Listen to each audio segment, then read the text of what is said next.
Hi friends, welcome back. എല്ലാവർക്കും പുതിയൊരു വീഡിയോയിലേക്ക് സ്വാഗതം. നവംബർ 4 തൊട്ട് കേരളത്തിൽ തീവ്ര വോട്ടർ പട്ടിക പരിഷ്കരണം നടന്നുകൊണ്ടിരിക്കുകയാണ്. അതായത് നിങ്ങൾ 2002 വോട്ടർ പട്ടികയിൽ പേരുള്ളവരാണ് എങ്കിൽ നിങ്ങൾക്ക് യാതൊരു ഫോർമാലിറ്റിയുടെയും ആവശ്യം വരുന്നില്ല. BLO ഓഫീസർമാർ കൊണ്ടുതരുന്ന ആ ഒരു ഫോം നമ്മൾ ഫില്ല് ചെയ്ത് കൊടുത്താൽ മാത്രം മതിയാവും. അതിൽ നമ്മൾ വളരെ സിമ്പിൾ ആയിട്ടുള്ള കുറച്ച് കാര്യങ്ങൾ മാത്രമായിരിക്കും പൂരിപ്പിച്ച് കൊടുക്കാനുള്ളത്. അത് നിങ്ങൾ ഫില്ല് ചെയ്ത് കൊടുത്താൽ മതിയാവും. ഇനി നിങ്ങൾ 1987 ശേഷം ജനിച്ചവരാണെങ്കിലും 2002 ശേഷം വോട്ടർ പട്ടികയിൽ പേര് ചേർത്തവരാണെങ്കിലും നിലവിൽ നിർബന്ധമായിട്ടും നമ്മുടെ പൗരത്വം കൂടെ തെളിയിക്കേണ്ടതായിട്ടുണ്ട്. അതായത് സർക്കാർ അംഗീകരിച്ചിട്ടുള്ള 12 രേഖകളിൽ ഏതെങ്കിലും ഒന്ന് മതി നിങ്ങൾക്ക് പൗരത്വം തെളിയിക്കാൻ വേണ്ടിയിട്ട്. നമ്മൾ നോക്കാൻ പോകുന്നത് പൗരത്വമൊന്നും തെളിയിക്കാതെ തന്നെ വോട്ടർ പട്ടികയിൽ പേര് നിലനിർത്താൻ സാധിക്കുന്നത് ആർക്കൊക്കെയാണെന്നാണ്. ഒന്നാമതായിട്ട് നമ്മൾ നേരത്തെ പറഞ്ഞ പോലെ തന്നെ 2002 വോട്ടർ പട്ടികയിൽ പേരുള്ളവർക്ക് പ്രത്യേകിച്ച് പൗരത്വം തെളിയിക്കേണ്ട ആവശ്യമില്ല. അതുപോലെ തന്നെ അവരുടെ മക്കൾക്കും വോട്ടർ പട്ടികയിൽ പേര് നിലനിർത്താൻ വേണ്ടി സാധിക്കും.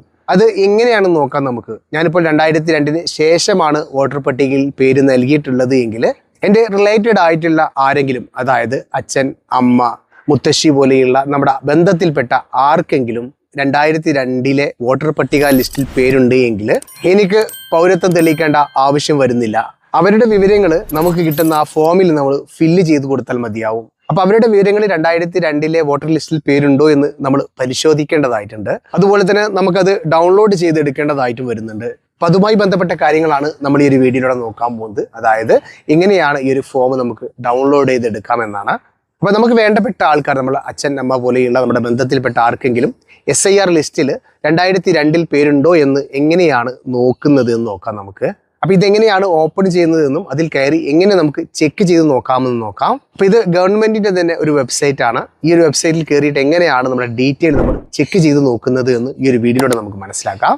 ഈ ഒരു വെബ്സൈറ്റിൻ്റെ ലിങ്ക് ഞാൻ ഡിസ്ക്രിപ്ഷനിൽ ആഡ് ചെയ്യാം. അല്ലെങ്കിൽ നമ്മൾ ഇൻസ്റ്റാഗ്രാം പേജ് ഫോളോ ചെയ്യുന്നവരാണ് എങ്കിൽ SIR ലിസ്റ്റ് എന്ന് പറഞ്ഞു കഴിഞ്ഞാൽ ഞാൻ അതിൻ്റെ ലിങ്ക് നിങ്ങൾക്ക് അയച്ചു തരുന്നതാണ്.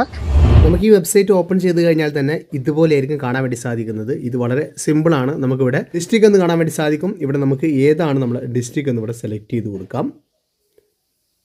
ഞാനിവിടെ മലപ്പുറമാണ്. മലപ്പുറം സെലക്ട് ചെയ്ത് കൊടുത്തു. ഡിസ്ട്രിക്ട് തിരഞ്ഞെടുത്ത് കഴിഞ്ഞാൽ താഴെ നമുക്ക് ഏതാണ് നമ്മളെ മണ്ഡലം എന്ന് കാണാൻ വേണ്ടി സാധിക്കും. ഇവിടെ നമുക്ക് LAC എന്ന് കാണാൻ വേണ്ടി സാധിക്കും. ഇതിൽ ക്ലിക്ക് ചെയ്ത് കൊടുക്കാം. അതിൽ നിന്ന് നിങ്ങൾക്ക് നിങ്ങളുടെ മണ്ഡലം തിരഞ്ഞെടുക്കാം. ഞാനിവിടെ തിരൂർ എന്നതിൽ ക്ലിക്ക് ചെയ്ത് കൊടുത്തു. ക്ലിക്ക് ചെയ്ത് കഴിഞ്ഞാൽ നിങ്ങൾക്ക് ഇവിടെ താഴേക്ക് വന്നു കഴിഞ്ഞാൽ ആ ഒരു ഏരിയയിൽപ്പെട്ട പോളിംഗ് ബൂത്തുകൾ നിങ്ങൾക്ക് കാണാൻ വേണ്ടി സാധിക്കും. ഇപ്പോൾ 2002 നിങ്ങൾ വോട്ട് ചെയ്തിട്ടുള്ള, നിങ്ങൾക്ക് വേണ്ടപ്പെട്ടവർ, നിങ്ങളുടെ അച്ഛനോ അമ്മയോ ആരെങ്കിലും വോട്ട് ചെയ്തിട്ടുള്ള ആ ഒരു സ്കൂൾ ഏതാണെന്ന് നിങ്ങൾ തിരഞ്ഞെടുക്കാം. അപ്പോൾ നിങ്ങൾക്ക് ഇവിടെ അന്നത്തെ ആ സ്കൂളുകളൊക്കെ ഇവിടെ കാണാൻ വേണ്ടി സാധിക്കും. സ്കൂളുകളും മദ്രസകളൊക്കെ ഇതിനകത്തുണ്ടായിരിക്കും. അപ്പോൾ നിങ്ങളുടെ സ്കൂൾ ഏതാണെന്ന് നിങ്ങൾ കറക്റ്റായിട്ട് തന്നെ തിരഞ്ഞെടുക്കുക. അപ്പോൾ ഇതിവിടെ കാണാൻ വേണ്ടി സാധിക്കും. അപ്പോൾ നിങ്ങളുടെ സ്കൂൾ ഏതാണെന്ന് നിങ്ങൾ കറക്റ്റായിട്ട് തിരഞ്ഞെടുത്തതിന് ശേഷം ഇവിടെ ഡൗൺലോഡ് എന്ന് കാണാൻ വേണ്ടി സാധിക്കും. ഈ ഡൗൺലോഡ് എന്നതിൽ ക്ലിക്ക് ചെയ്ത് കൊടുക്കാം. അപ്പോൾ നമുക്ക് ഇതുപോലെ അതിൻ്റെ ലിസ്റ്റ് മൊത്തമായിട്ട് നമുക്കിവിടെ കാണാൻ വേണ്ടി സാധിക്കും.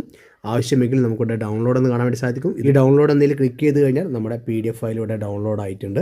നമ്മുടെ അച്ഛൻ്റെയോ അമ്മയുടെയോ അല്ലെങ്കിൽ നമുക്ക് വേണ്ടപ്പെട്ട നമ്മുടെ മുത്തച്ഛൻ്റെയോ മുത്തശ്ശിയുടെ ഒക്കെ വോട്ട് ചെയ്തിട്ടുള്ള ആ കൃത്യമായിട്ടുള്ള ലിസ്റ്റ് നമുക്കിവിടെ കാണാൻ വേണ്ടി സാധിക്കും. നമ്മുടെ പരിസര പ്രദേശങ്ങളിലുള്ള എല്ലാവരുടെയും പേരും വിവരങ്ങളും നമുക്കിതിനകത്ത് കാണാൻ വേണ്ടി സാധിക്കും. ഈ ഒരു സംഭവമാണ് നമ്മൾ ഡൗൺലോഡ് ചെയ്ത് സൂക്ഷിക്കേണ്ടത്. ഇതിനകത്തായിരിക്കും നമുക്ക് നമ്മുടെ വേണ്ടപ്പെട്ടവരുടെ ഡീറ്റെയിലുകളൊക്കെ ഇതിലേക്ക് കാണാൻ വേണ്ടി സാധിക്കുന്നത്. അപ്പോൾ ഈ ഒരു സാധനം നിങ്ങൾ ഡൗൺലോഡ് ചെയ്ത് വെക്കുക. BLO ഓഫീസർമാർ വരുന്ന സമയത്ത് നിങ്ങൾ ഈ ഒരു ഫോം കാണിച്ചു കൊടുത്താൽ മതിയാവും. ഇതിനകത്ത് നോക്കിയിട്ട് വേണം നിങ്ങൾ മറ്റു കാര്യങ്ങളൊക്കെ ഫില്ല് ചെയ്യാൻ വേണ്ടിയിട്ട്. വീഡിയോ ഉപകാരപ്പെട്ടു എന്ന് കരുതുന്നു. ഇഷ്ടപ്പെട്ടാൽ തീർച്ചയായും വീഡിയോക്ക് ലൈക്ക് ചെയ്യുക. അറിയാത്ത നിങ്ങളുടെ സുഹൃത്തുക്കളിലേക്ക് ഒരു വീഡിയോ ഷെയർ ചെയ്ത് കൊടുക്കാനും മറക്കരുത്. അപ്പോൾ ഇതുപോലെ ഇൻഫർമേറ്റീവ് ആയിട്ടുള്ള മറ്റൊരു വീഡിയോയുമായി നമുക്ക് അടുത്തൊരു വീഡിയോയിൽ കാണുന്നവരേക്കും എല്ലാവർക്കും ബൈ.